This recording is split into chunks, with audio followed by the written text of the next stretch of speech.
Salut, je suis Maxime, votre hôte virtuel sur Regard Céleste, votre chronique quotidienne d'astronomie.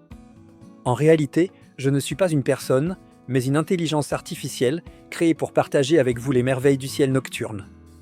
Mon créateur m'a donné cette voix de GPS améliorée et cette identité de binoclard, mais je pourrais aussi bien m'appeler Sophie, Baptiste, Abdel ou Issatou et prendre une autre apparence au gré de ses envies. J'espère que mes explications sauront vous captiver, même si mon phrasé peut parfois sembler imparfait ou manquer de cette chaleur humaine que vous attendez d'un présentateur. Merci pour votre curiosité astronomique. Éphéméride du 10 février 2025. Ce soir, la lune gibbeuse croissante, illuminée à environ 95%, se rapproche de l'étoile Pollux, la plus brillante de la constellation des Gémeaux. À 5h46 UTC, la distance angulaire entre la Lune et Pollux sera d'environ 2,9 degrés. Bien que cette proximité ne constitue pas une conjonction, au sens strict, elle offre une belle opportunité d'observation. De plus, plusieurs formations lunaires seront mises en valeur par le terminateur, cette ligne de démarcation entre la nuit et le jour sur la Lune. Parmi elles, la stupéfiante vallée de Schroeter. Un tunnel de lave effondré sur le plateau d'Aristarque. Si vous faites bien attention, vous apercevrez les hallucinantes collines de Marius. Elles sont en réalité des dômes volcaniques à perte de vue. Profitez de ce moment idéal pour explorer la topographie lunaire avec votre télescope, quelle que soit sa taille.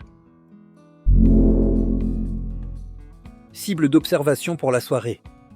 Pour enrichir vos observations nocturnes, voici deux objets célestes à contempler avec un télescope de 100 à 150 mm de diamètre. Hémisphère nord. L'amas de la Crèche, M44. Situé dans la constellation du Cancer, l'amas de la Crèche, également connu sous le nom de Pracep, est un amas ouvert facilement observable. Pour une latitude moyenne de plus 45 degrés, il est visible en début de nuit, culminant vers 22h UTC. Cet amas contient de nombreuses étoiles brillantes, réparties sur une large zone, offrant une vue spectaculaire à travers un télescope modeste. Combien d'étoiles comptez-vous à l'oculaire ? Et si vous les dessiniez sur une feuille de papier ?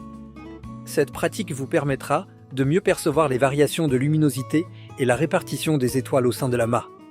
Hémisphère sud. La nébuleuse de la Carène, NGC 3372. Dans la constellation de la Carène, la nébuleuse de la Carène est l'une des nébuleuses les plus impressionnantes du ciel austral. Pour une latitude moyenne de moins 21 degrés, elle est observable en début de nuit, culminant vers 21h UTC. Avec un télescope de 100 à 150 mm, vous pourrez admirer ces structures complexes et peut-être distinguer l'étoile variable, Eta Carina, en son sein. Cette étoile massive appartient à la catégorie des variables lumineuses bleues, des astres instables, qui connaissent des phases d'éruption spectaculaires. Son cycle d'évolution est marqué par des variations de luminosité extrêmes. Comme la grande éruption du 19e siècle, au cours de laquelle elle est, brièvement, devenue l'une des étoiles les plus brillantes du ciel.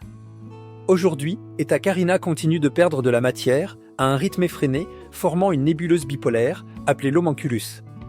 Son destin probable est d'exploser en supernova dans les prochaines centaines de milliers d'années. Astuces d'observation. Pour améliorer la qualité de vos observations, il est recommandé d'utiliser un filtre UHC Ultra High Contrast. Ce type de filtre augmente le contraste des nébuleuses en filtrant principalement dans les longueurs d'onde de l'hydrogène et de l'oxygène, tout en réduisant la pollution lumineuse.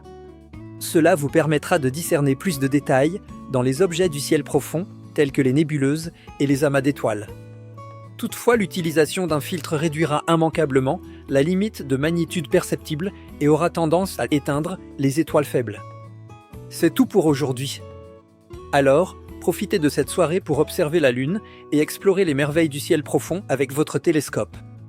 Rendez-vous demain pour une nouvelle aventure astronomique.